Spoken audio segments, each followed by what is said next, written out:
Hello everyone.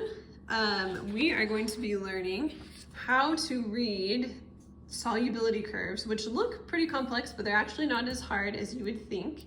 This is actually one of our key skills. I didn't have room to put it at the top of this notes page, but you need to be able to read these and answer questions about them. So before we get to this, there are several vocabulary words that you need to understand to be able to understand that graph. So we're going to talk through these. First of all, we're going to talk about concentration. And concentration is important because we're going to be talking about it with this graph, but then also we need to calculate concentration later on in this section.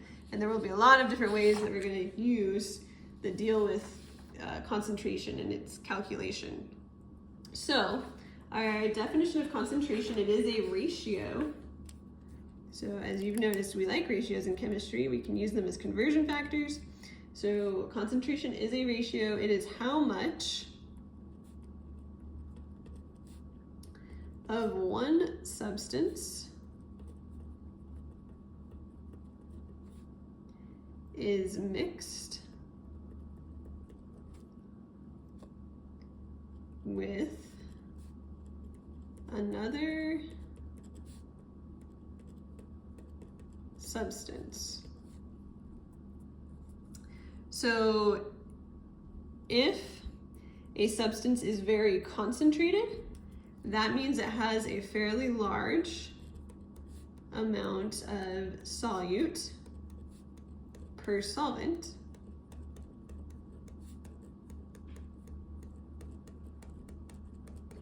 And if it is dilute, it's got a small amount of solute per solvent. And you can use dilute as a verb as well. So you can dilute a solution. If you have really, really concentrated cleaner, like if you've ever been a janitor, sometimes they'll give you really, really concentrated cleaners, you pour it into a mop bucket and then you pour a bunch of water in there. So you're diluting that solution. Or if you ever buy those like frozen cans of orange juice, that's orange juice concentrate.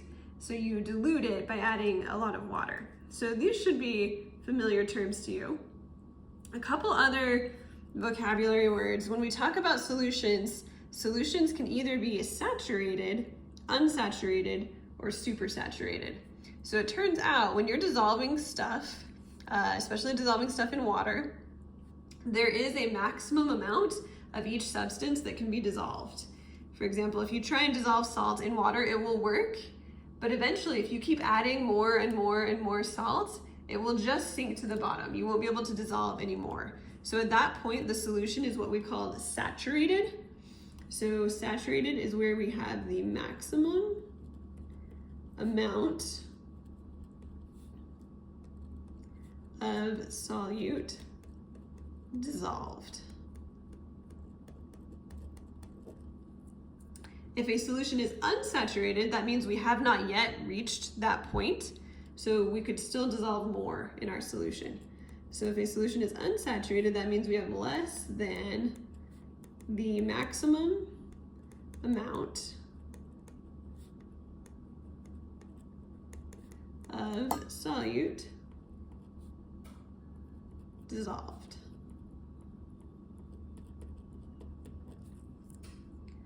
So the saturation point is the concentration at which a substance is saturated. So different substances are going to have different saturation points in water. Like you can dissolve a different amount of sugar in water than salt. And that's going to be true for every different substance. So the saturation point is the concentration at which a substance is saturated.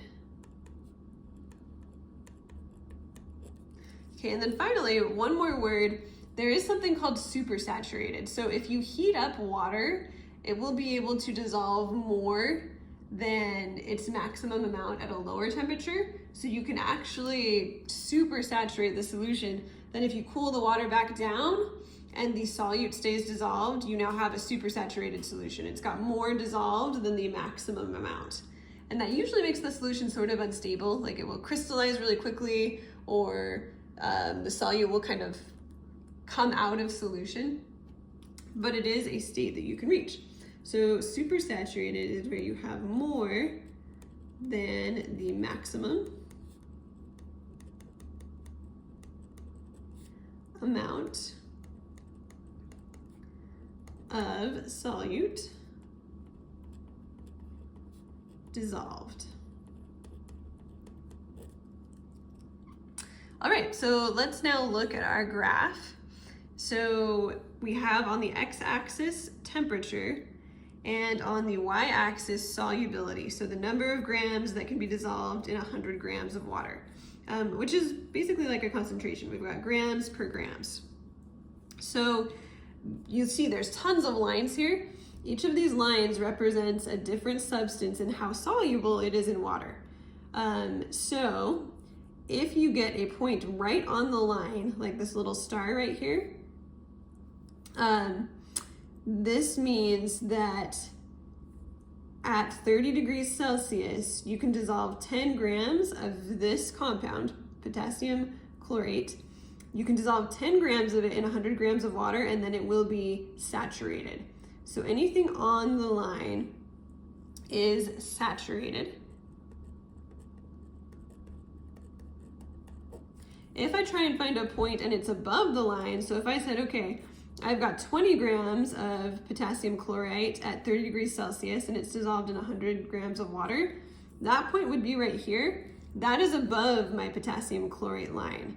So that would actually be supersaturated.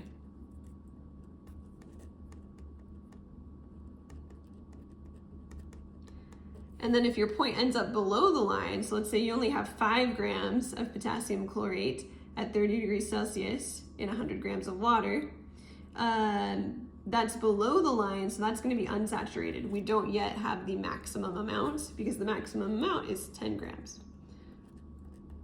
So that is unsaturated. So we can have questions like this. How many grams of KClO3 can be dissolved in 100 grams of water at 30 degrees Celsius? Now, when you see that 100 grams of water, people often freak out and they're like, where's the 100 grams of water?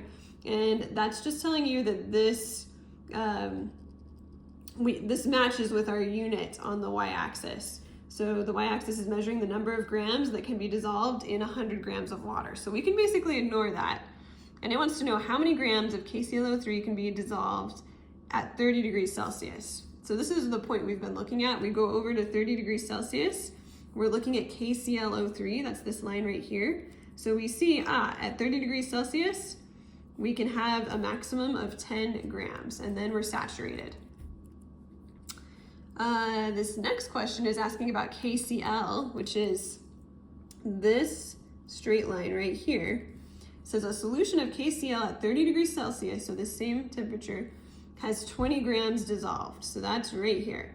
30 degrees Celsius, 20 grams. Is the solution unsaturated, saturated, or supersaturated? So this 20 grams is below the KCl line. So that means it is unsaturated. All right, so these graphs take a little bit of practice, but they are actually pretty straightforward once you understand what's going on. Just remember, if you land on the line, it's saturated, above the line is supersaturated, and below the line is unsaturated.